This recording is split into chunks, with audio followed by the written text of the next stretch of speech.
ल हेर्नुहोस् यो फल्ला चाहिँ अङ्गुर कहाँ फल्ने हो मलाई थाहा छैन हिमालमा फल्छ कि तराईमा तर यहाँ चाहिँ व्यापक मात्रामा अङ्गुर फल्या छ है हाम्रो यहाँ भीमदाईको घरमा अब अहिले फलेर पनि सिद्धिन आँटिसक्यो खै भीमदाई देखाउनु त कति छ ल बाफ्रे ल हेर कस्तो छ त आम्मामा एकदम गुलियो छ व्यापक फल्याएको थियो दादा कस्तो रहेछ एकदम गुलियो छ अङ्गुर गुलियो छ है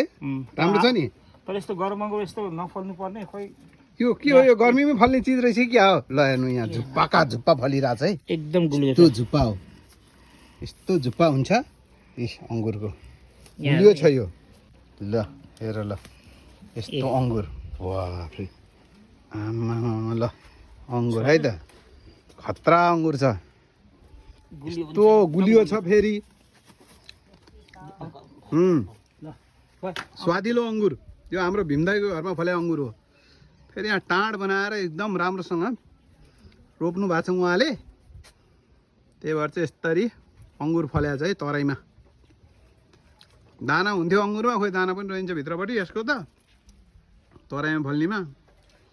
यस्तो मिहिनेती किसान हाम्रो भीमदाई ल कति फलेको थियो भीमदाई यसपालि अङ्गुर ल अहिले कति फलेको थियो कति फलेको थियो अङ्गुर